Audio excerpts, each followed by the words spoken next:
Hey guys, I hope everyone's doing all right so far today. My name is Adam. I'm one of the pastors here at all of our campuses, all of our network churches, all of you with us online. However you're hearing my voice right now, we are so grateful that you've decided to come. And it is hard to believe, but we are only a few weeks away from Easter. It doesn't even seem possible, but it's here. And 2 Sundays from today, on Palm Sunday, we are going to be starting up a new series called Easter Through the Eyes of Peter. You see, this Easter, we're going to be looking at this story, trying to get a fresh perspective, looking at the story through one of Jesus' closest friends, a guy named Peter. We're excited about that series. Also, on Palm Sunday, we're going to have palm branches. We'll have mini donkeys to pet and take a selfie with. Each year, I try to steal one of those mini donkeys, put it in my backyard. I think it'd be great. And then on Easter itself, we are going all out. We have egg hunts. We have inflatables. The service for itself is just going to be really something special. And I say all this to say that these are 2 Sundays that would be perfect opportunities to tell friends, neighbors, coworkers that you want them to join you, that you want them to come here. Folks, right now, there are so many people hurting. People struggling, marriages struggling. And how do I know this? I don't have a stat to share with you. Instead, all I know is that as a church staff right now, we are meeting with people and we are referring people to counseling all of the time. I don't have some stat from some board that's done a study. All I know is what I'm seeing right now inside of our church. So many people are hurting. And so I just want to encourage all of us to tell our friends, our neighbors, coworkers, that you want them to come and join you this Easter. And I cannot wait to see what God is going to do. All right? Well, right now we are in a series called Jonah. And just to ask at all campuses and network churches, I want to see hands with this one, just to ask how many of you grew up hearing the story of Jonah? Whether you grew up in the church or not, how many of you grew up hearing this story? I had someone tell me this week that they can remember as a little girl seeing the flannel board Jonah and the flannel board whale as a little kid in Sunday school. By the way, if your pastor called it a felt board, they didn't know Jesus, okay? I hate to be the one. Hopefully you'll still get into heaven, but if you're like my wife, you grew up watching VeggieTales. And so she found out and learned about Jonah through VeggieTales. And then very different from my wife, as a good Lutheran kid, I grew up hearing the story of Jonah through a different version. It was called Jaws, It was called Jaws. And Jonah, he never survived, ever. Every time he got annihilated. He got ate in half. But again, the story of Jonah is such a powerful, interesting, bizarre, honest story. And it's only 4 chapters long. And so each week in these 4 weeks, we've just been opening up a chapter, seeing what God has to say to us. And so just to recap where we've been, in chapter 1, God comes to Jonah and God asks him to go and share a message with the people in the city of Nineveh. Well, you see, Jonah doesn't like the people there. And so instead of listening to God, we're told that Jonah ran away. He ran away, but God followed him. And then Jonah went and got on a ship, but then God sent this storm, this terrible storm to stop the ship. Well, then Jonah decided he was going to try to ignore God. And so he went and he fell asleep, but then God sent the captain of the ship down to wake Jonah up. And the captain told Jonah to pray and talk with God. But through all of this, Jonah still didn't listen. Even after all this, he still didn't listen. Instead, at this point, Jonah is so convinced that he's too far gone. He's so convinced that he's ran too far. And so instead of listening to God, Jonah tells everyone on the ship to pick him up and to throw him into the sea, which appears to be the end of the story, right? More than the end of the story, it appears to be the end of Jonah, right? And yet, God sends and he provides this giant fish to swallow Jonah. You see, even at the bottom of the sea, at the bottom of the bottom, Jonah still can't get away from God. And then comes chapter 2, and Jonah's now inside the belly of this fish. He's at the lowest place, the bottom of the bottom, and it's there that Jonah finally prays. He finally asked God for help. And after 3 days inside this fish, 3 days talking and praying with God, we're told that the Lord commanded the fish to puke. It literally translates to say, to vomit Jonah up back onto dry land. That's just gross, but I'm just reading the Bible. I mean, even after running away from God, even after ignoring God, even after not listening to God, even after all of that, God still rescues and restores Jonah, and he puts him back onto dry land.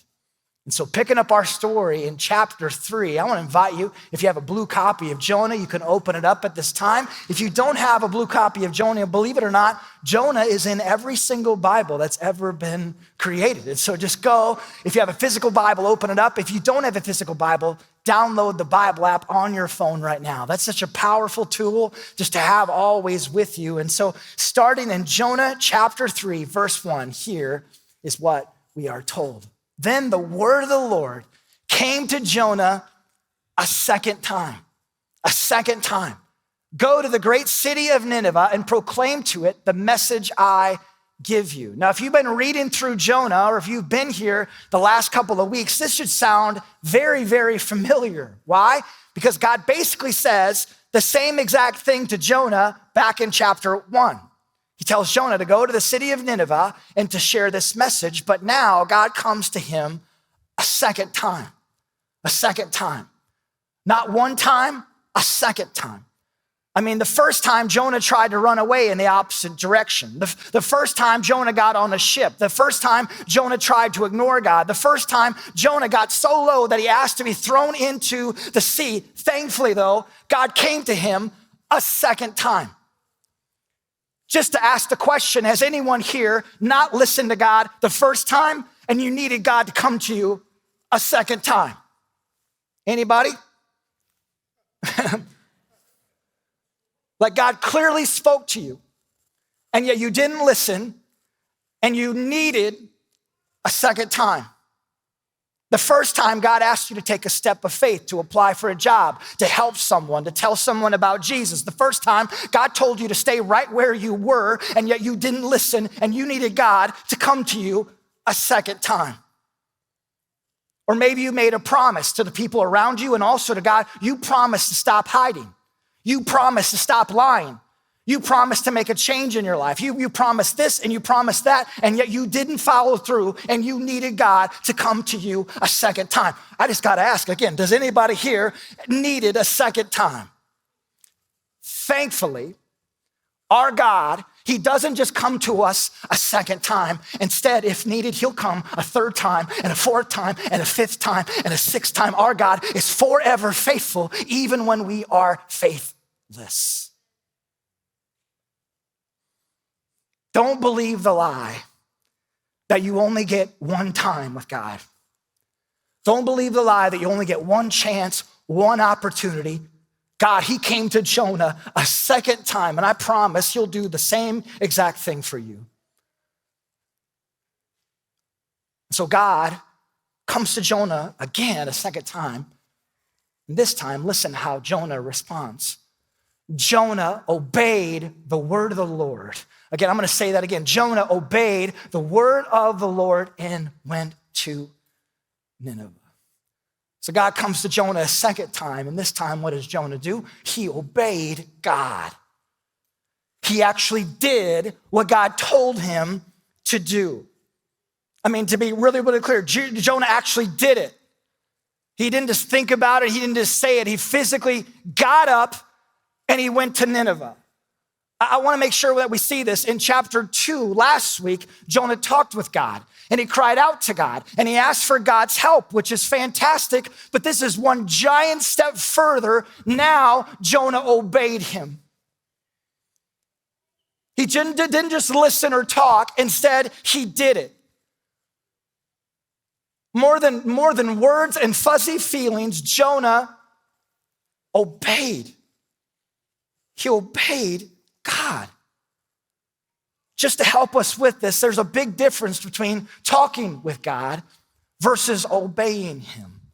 Both are so important, but there's a big difference between talking with God and obeying God.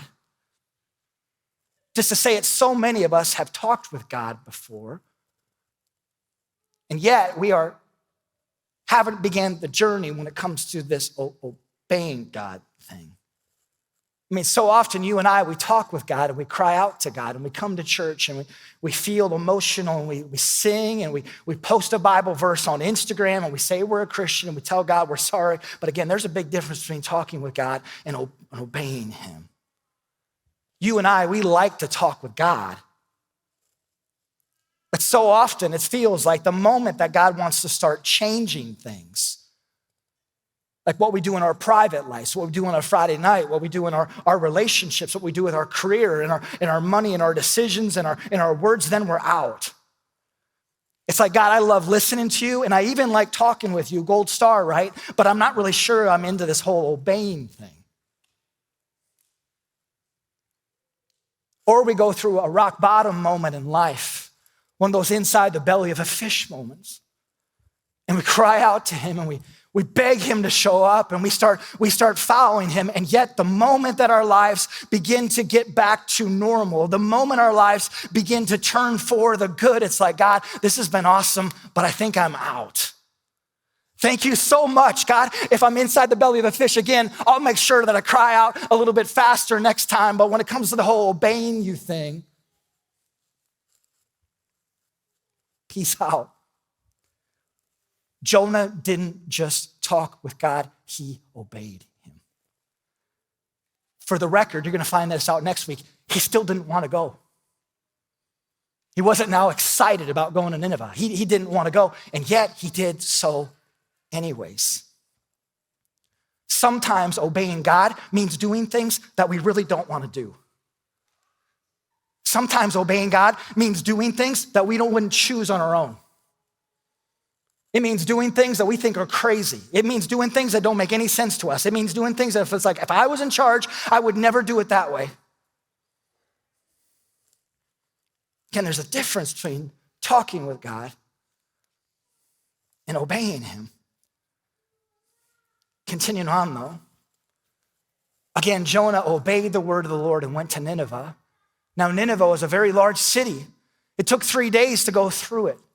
Jonah began by going a day's journey into the city, proclaiming this message, this sermon, 40 more days and Nineveh will be overthrown. By the way, this might be the shortest, most intense message that a pastor has ever preached. And some of you are like, 8-word messages? Sign me up for that church. I want to go there. And I'm trying not to judge you right now, okay? But can you imagine me getting on stage and randomly announcing, in 40 days, the state of South Dakota is gone. 40 days, Minnesota is going to be overthrown. In 40 days, the state of Iowa will no longer exist, which actually sounds kind of nice. You know? Is this hell? No, it's Iowa. You see someone with their Hawkeyes purse right now. Honey, get the kids getting out of this place. For the record, I love Iowa and so does Jesus. I think. So, sorry. We're going to switch the message to a message on forgiveness now, okay? So Jonah, he gives this 8-word message, and it's not easy, but just look at what happens in response to this simple act of obedience, a simple act. The Ninevites believed God. Let me say that again. The Ninevites believed God. Friends, this is insane, okay? Jonah gives an 8-word message, sermon, and immediately the Ninevites believed. Like immediately this terrible, wicked, heathen city immediately believes in God. And then a fast was proclaimed. And all of them, from the greatest to the least, put on sackcloth. When Jonah's warning reached the king of Nineveh, he rose from his throne, took off his royal robes, covered himself with sackcloth, and sat down in the dust. Don't miss this. Who responded? All of them. How many of them? Everyone. All of them, everyone, all of them, everyone. Like who did? Everybody. Everybody did, including the king. I mean, he heard this news from this message and he got up and immediately he did put the sackcloth in. Covering yourself in sackcloth was just a symbol of humility, of regret. of sorrow. Again, who responded? Everyone. Who? All of them. What kind of message? It was 8 words. What happened? All of them responded. The king goes on to say this proclamation he issued in Nineveh by the decree of the king and his nobles. Don't let people or animals, herds or flocks taste anything. Do not let them eat or drink. The king's like, even the animals need to respond, okay? The gigantic carp, the turkey vultures, the backyard chickens, the 2 deer that were in my front lawn on Friday morning, all of them responded. The king goes on to declare this, but let people and animals be covered in sackcloth. Let everyone call urgently on God. Let them give up their evil ways and their violence. Who knows, God may yet relent and with compassion turn from his fierce anger so that we will not perish. When God saw what they did and how they turned from their evil ways, he relented and did not bring on them the destruction he had threatened. Okay, so this is the end of our chapter today. But I just want to circle on this one more time. And also, just in case we weren't here in week 1, the people of Nineveh were known for being horrible, horrible, horrible people. Like they were people who didn't think twice and enjoyed things like killing people and destroying entire groups of people. And yet Jonah simply obeys and God does something supernatural. Everyone, everybody, all the people, even the king responded. What can we take from this? Simple obedience equals a supernatural response. Again, this simple message, all he does is obey. Simple obedience equals a supernatural response. All Jonah does is he obeys. Nothing special. A terrible message is given, he obeys, and a supernatural response takes place. This word supernatural is kind of a weird word, isn't it? To be clear, we're not talking about ghosts and goblins. It just means beyond what humans can do. That's supernatural. It just means only something that God can do. It's a supernatural response. You see, when we simply obey God, God moves. When we simply obey him, a supernatural response takes place. It wasn't Jonah, it was God. It wasn't his message, it was God's response. I'm just saying, so often you and I, it's almost like we're trying to find this magic key to our faith. If I could just read this book, if I could just have this experience, if I just learn this deep insight about God, if my church would just do this or that, then I would finally experience him. If I could just get this thing, then I would finally be on fire. Then I'd finally go deeper in my walk with Jesus. Or if you're like me, you want to make an impact with your life. You want to change the world. And so you're constantly reading leadership books and you're listening to the next podcast. And it's just like, I just want to find this next big idea. Maybe for you, this next insane business plan, this thing that I can post and it will go viral. Either way, we're searching and searching and searching for this key. And most of us never find it. Or if we do, it doesn't last very long. Well, do you want to know what the key is to experiencing the supernatural power of God in your life? Do you want to know what the key is to making an impact? And I'm not talking about an impact that lasts for 5 years or 20 years and here's the day and is gone tomorrow. I'm talking about an impact that lasts for all eternity. Do you want to know what the key is? Obey God. You want to know what this key is to unlocking this place in your faith? Obey him. What is the key to having a true impact that lasts longer than 5 seconds? Obey him. Just do what he says. Just follow through.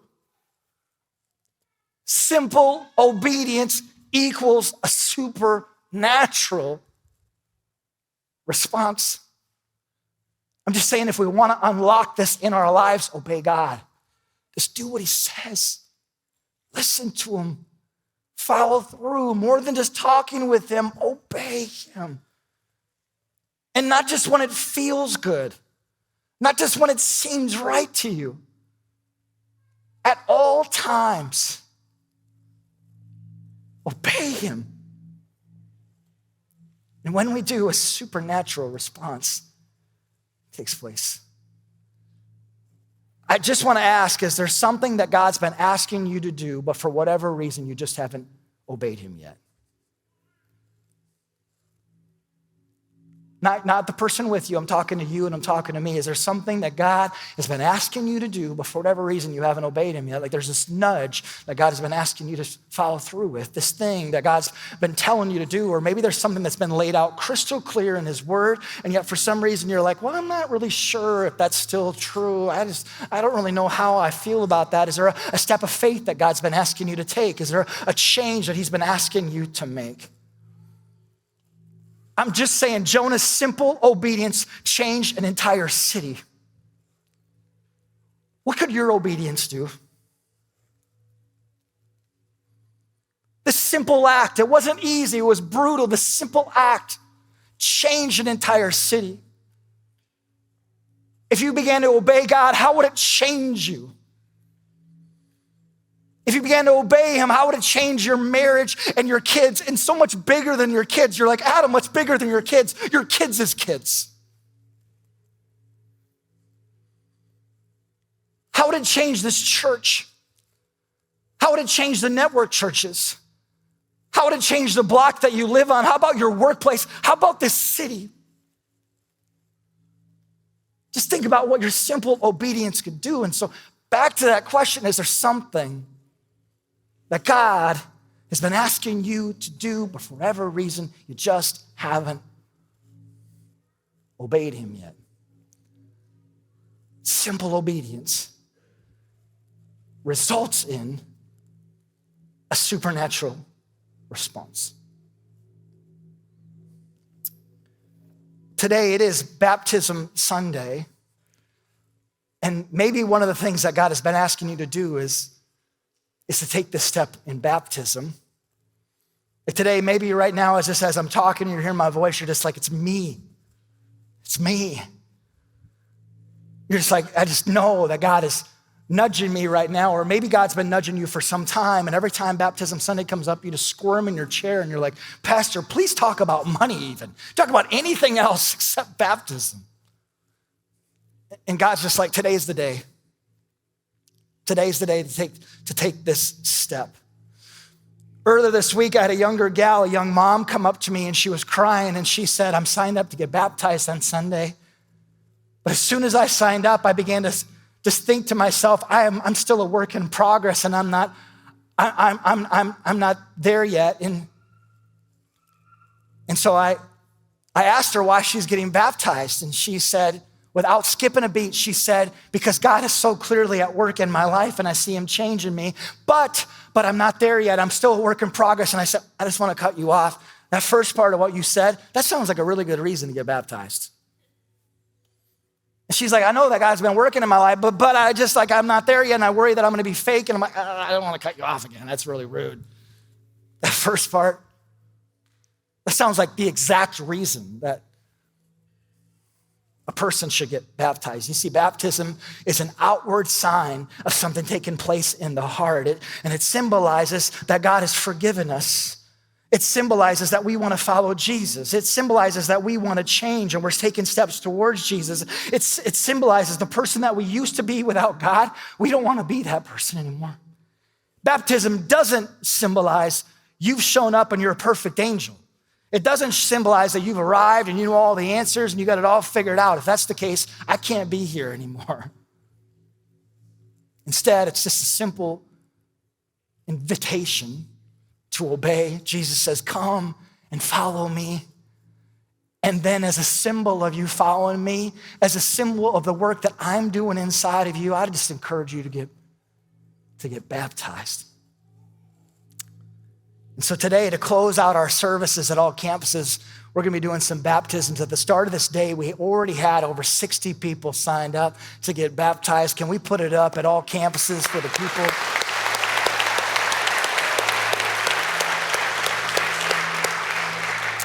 And before we do baptisms, I thought it'd be powerful just to share and hear some of the stories. And so I'm gonna invite Abby and Corey to come and join me at this time. Can we put it up for the both of them? I sent an email out to some of the people getting baptized, and I was like, that's so powerful. I don't think I should read it.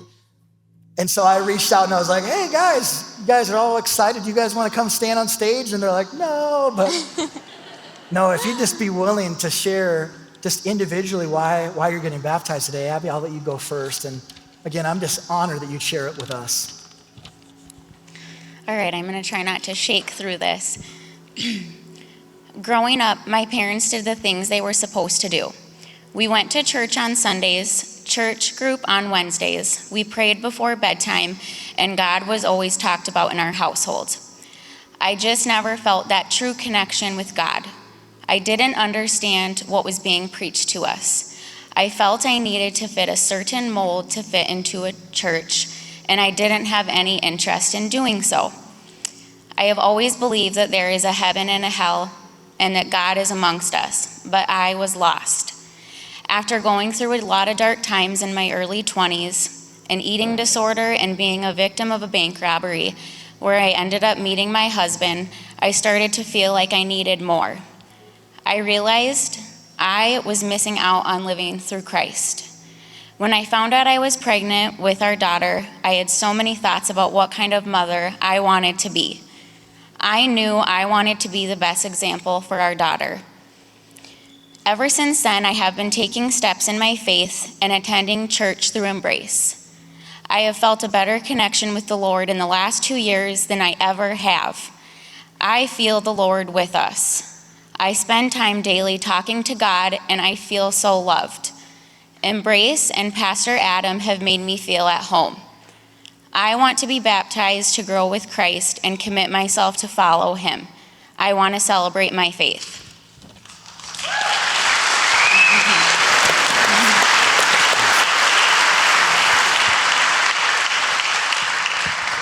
You go for it, yeah. All right.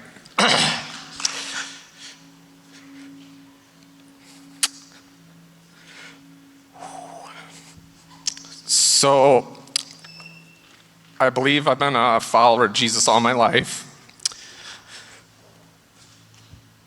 But growing up, it was more of going through the motions.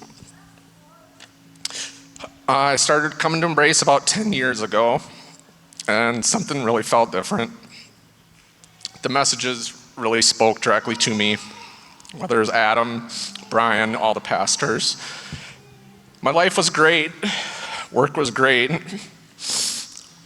family life was great. I was even more connected with God, but something was still missing. About 5 years ago, we went through some tougher times at home, and it kind of culminated with some medical issues, both with one of my kids, and I was diagnosed with MS. It was a big shock to all of us. It was actually, we tried to see the good in it, and I felt like life was starting to fall apart. I knew I had to turn to God for help. I always felt like I was in the driver's seat and God was the passenger. The day of my diagnosis, I sat in the car in the parking lot of the hospital still. And it was at that time, I just called out to God and declared that I would follow him and let him be the driver. And I was no longer in control. I've talked about baptism for several years, been encouraged to do so. However, every time the day comes, I tell myself it isn't a big deal. Well, today it is a big deal, and I do want others to know that I'm a follower, and this is just the next step of my journey to follow him.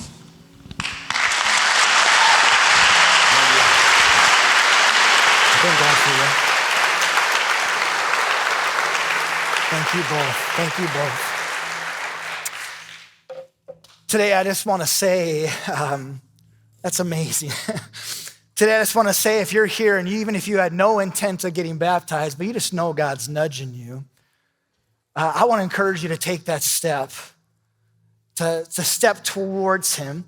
If you've never been baptized before, or you were baptized as an infant like myself and you want to reaffirm it now as an adult, go for it. Today's the day. There will always be reasons of why not to get baptized. We've done everything possible to remove as many barriers as we can.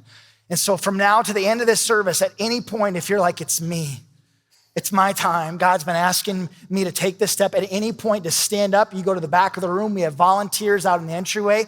They'll bring you to a changing room. We're gonna give you a free brand new set of clothes, underwear, shorts, shirt, everything, so you can leave here wearing the clothes that you're wearing right now completely dry. Again, I just wanna encourage you, if you just feel that nudge, to take that step. It's easy to say, God, I just don't know. But what if instead of saying, I don't know, God was just like, I just want you to obey me today. I want you to take this step. Simple obedience equals a supernatural response. Hey everyone, it's Adam from Embrace. If you enjoyed today's message, make sure to subscribe to Embrace's YouTube channel to stay updated. You can also click here to check out other videos. Thanks for watching.